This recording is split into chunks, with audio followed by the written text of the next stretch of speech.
हिमाचल प्रदेश की राजधानी शिमला के संजौली मस्जिद मामले ने एक बार फिर तूल पकड़ लिया। संजौली थाने के बाहर देवभूमि संघर्ष समिति के अगुवाई में विभिन्न हिंदू संगठनों के कार्यकर्ता स्थानीय लोगों के साथ अनशन पर बैठ गए हैं। इसके साथ ही शुक्रवार को एक बड़े आंदोलन की चेतावनी दी गई। हिंदू नेता विजय शर्मा और मदन ठाकुर का कहना है कि अगर उनके खिलाफ दर्ज किए झूठे मुकदमे वापस नहीं हुए तो प्रदेश स्तर पर बड़ा आंदोलन किया जाएगा। ये आंदोलन 11 सितंबर 2024 की तरह बड़ा और व्यापक स्तर पर होगा। निर्माण हिंदू संगठन कार्यकर्ताओं ने इसके लिए सरकार और प्रशासन को 24 घंटे का वक्त दिया है। अगर इनकी 3 मांगे नहीं मानी गई तो शुक्रवार को संजौली में एक बार फिर बड़ा आंदोलन किया जाएगा। देखिए, ये लड़ाई सनातन के लिए है। ये लड़ाई ना तो किसी व्यक्ति विशेष की है, ना कोई एक संगठन की है।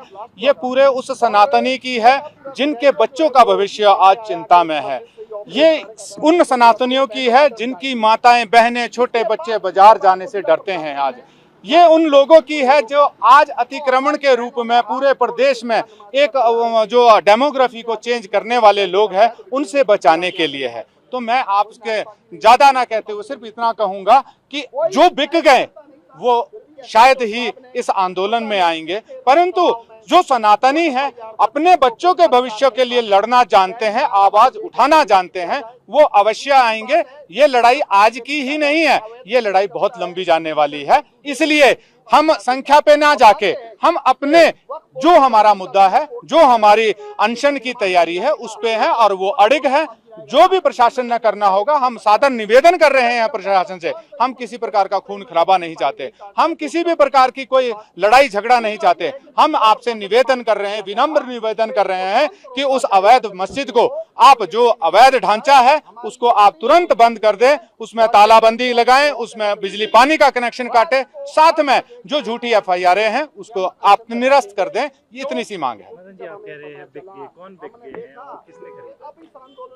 बहुत सारा जो निर्णय है वो पूरी रात से देखा है हम लोगों ने। कितने हमारे अपने लोग हमें इस कार्य को करने से रोक रहे हैं। तो इसका मतलब यही है कि कहीं ना कहीं कुछ तो है। हम लोग सनातनी, हम लोग अपने बच्चों के भविष्य की लड़ाई लड़ रहे हैं। हम लोग किसी के व्यक्तिगत हित की लड़ाई के लिए नहीं है, हम लोग किसी राजनीतिक दल की लड़ाई के लिए नहीं है, हम लोग किसी विशेष वर्ग की लड़ाई के लिए नहीं है। हम लोग जहां पे भी हिंदुओं का अहित होगा वहां पे मिलेंगे। हम लोग हर सनातनी की रक्षा, हर उस महिला की सुरक्षा के लिए होगी जो हमारे सनातन की है।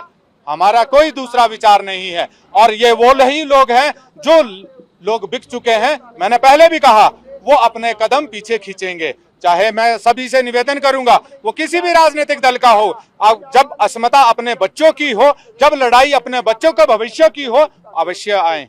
हम आपके बच्चों के भविष्य के लिए लड़ रहे हैं, व्यक्तिगत हमारा कोई भी निर्णय नहीं है। देखिए, 3 बातें हमारी, 3 प्रमुख मांगे हैं जिनको लेकर हमने आमरण अनशन शुरू किया है। पहली मांग ये है कि शुक्रवार को जब हमारी बहनें, माताएं बहनें जो है मुस्लिम समाज के लोगों से उस अवैध जगह पे नमाज ना पढ़ने का आग्रह कर रही थी, उस समय कानून की अवहेलना करते हुए SHO संजौली ने हमारे खिलाफ FIR दर्ज की, जो कि कानूनन गलत है। उसे तुरंत निरस्त किया जाए। दूसरा विषय यह है कि जब किसी गरीब का घर अवैध करार दिया जाता है तो नगर निगम दूसरे दिन जो है वो बिजली पानी काटने के लिए खड़ा हो जाता है। हम मानते हैं कि न्यायालय ने 60 दिन का समय वक्फ बोर्ड को इस मस्जिद को तोड़ने के लिए दिया है, परंतु आज 20 दिन बीत गए, नगर निगम को ऐसा क्या मोह इस मस्जिद से है कि वो बिजली पानी काटने के आदेश नहीं दे रहा। वक्फ बोर्ड तो इस मस्जिद को तब तोड़ेगा ना जब पहले नगर निगम इसका बिजली पानी काटेगा, या फिर वक्फ बोर्ड नगर निगम को चिट्ठी लिख के भेजेगा जी हम इसको तोड़ने की इच्छा जता रहे हैं, माननीय नगर निगम आप जो है इसका बिजली पानी काट दें। तो ये नगर निगम को स्वयं काटना था इस आदेश के बाद, परंतु नगर निगम ने नहीं काटा। तीसरा जो बिंदु है कि अवैध जब डिक्लेयर कर दिया गया ये स्ट्रक्चर, तो यहाँ पर किसी भी प्रकार की गतिविधि स्वीकार नहीं है।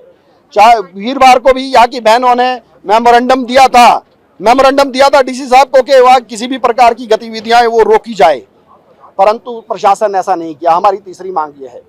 और बार बार आप जो है एक शब्द का उपयोग कर रहे हैं कि खरीदार आ गए हैं, आपका किस और देखिए जब विकल्प कुछ नहीं बचा लोगों के पास, या यूं कह ले कि एक पूरा नेक्सस जो राष्ट्रीय स्तर पे काम कर रहा है सनातन को कमजोर करने के लिए, उन लोगों ने इस आंदोलन को कमजोर करने के लिए अब धन बल का भी प्रयोग करना शुरू कर दिया। हो सकता है मुझे भी प्रलोभन दिया गया हो सकता है मेरे किसी साथी को प्रलोभन दिया गया हो सकता है किसी को प्रलोभन दिया गया हो, बिक भी गया हो। ये बातें भविष्य के गर्भ में है, भविष्य के गर्भ में है और भविष्य के साथ साथ सारी बातें बता दी जाएंगी। परंतु एक संदेश उन खरीदारों के लिए, एक संदेश सरकार के लिए कि सनातन के लिए हम मर मिटेंगे, परंतु ऐसा कोई खरीदार पैदा नहीं है कि जो हमारी बोली लगा सके। आगे का एक्शन प्लान क्या है? आगे का प्लान ऑफ एक्शन हमारा ये है कि हम आज से अनशन पे बैठ रहे हैं। सरकार से जो हमारी मांगे हैं वो मांगे सरकार पूरी करे। अदरवाइज जो है, हमने आज किसी को कॉल नहीं किया, आह्वान नहीं किया कि आप आइए। हमने मीडिया के माध्यम से ये कहा कि हम आमरण अनशन पे बैठ रहे हैं। इसके बाद हमारी पूरे प्रदेश के विभिन्न हिंदू संगठनों से बातचीत हो गई।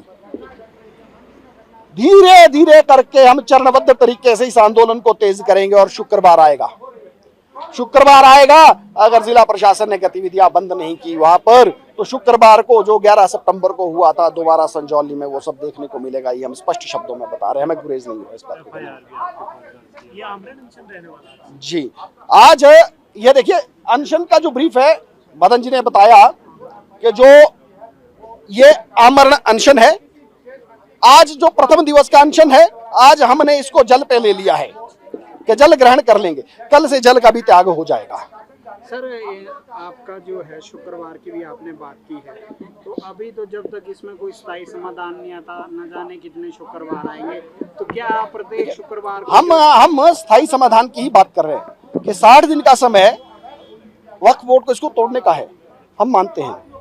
परंतु उससे पहले जो सरकार और प्रशासन को कदम लेने चाहिए वो ले ले, नहीं तो शुक्रवार तो हर हफ्ते आएगा और वो हर शुक्रवार एक ही रंग दिखाएगा। हाई कोर्ट जाने की बात हो रही है मुस्लिम पक्ष के।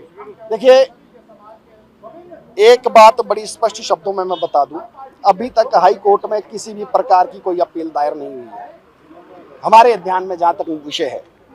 ठीक है, वो लोग जाएं, वो अपील में नहीं जा सकते, अपील का उनके पास अधिकार नहीं है। वो रिट में जाएंगे, वो 15 साल बाद भी जा सकते हैं, 20 साल बाद भी जा सकते हैं, आज भी जा सकते हैं, उनका अधिकार है। किसी के अधिकारों पे हम रोक नहीं लगाएंगे। प्रशासन से सर क्या नाराजगी है, सरकार से, स्थानीय प्रशासन से, और FIR क्या क्या मांगे? देखिए, जो FIR है, जो CRPC है, क्रिमिनल प्रोसीजर कोड है, उसके तहत SHO को जो पावर है 100 मोटो FIR दर्ज करने की, वो कब है? जब बहुत बड़ी दंगे की स्थिति आ जाए, गोलीबारी हो रही हो, उस स्थिति में जो SHO है वो 100 मोटो पावर कर रहा है। हम अनशन इमीडिएट त्याग देंगे कि अगर SHO संजौली बाहर आके ये बता दे कि जो उन्होंने हमारे कान में अंदर बताया कि उन्होंने किसके दबाव में ये FIR की है, बाहर आके वो उस व्यक्ति का नाम सार्वजनिक कर दे, हम 1 सेकंड में सारी मांगे छोड़ देंगे, अनशन छोड़ देंगे। उस व्यक्ति का नाम सार्वजनिक करके जिस व्यक्ति के दबाव में उन्होंने ये अवैध FIR दर्ज की, जो कि उनके अधिकार क्षेत्र में नहीं थी, और भी FIR हुई है, क्या हमने उनको लेकर आमरण अनशन की कॉल दी? नहीं, ये बिल्कुल इलीगल स्टेप था। इसमें कोई शिकायत करता नहीं है, किसी मुस्लिम ने शिकायत नहीं की है। ये पुलिस का और उस राजनेता का जो प्रेम है इस मस्जिद के प्रति, वो जागा और ये FIR दर्ज हो गई। कौन है सर जो पुलिस पे? वो तो SHO साहब बताएंगे ना, जो उन्होंने 5 लोगों के सामने हमारे सामने नाम लिया, वो मीडिया के सामने आके बोले, सारी दुनिया के सामने आके बोले, वो बोले तो पता है जिसको फोन किया है, जिसने उनको फोन किया है वो बताएंगे। ये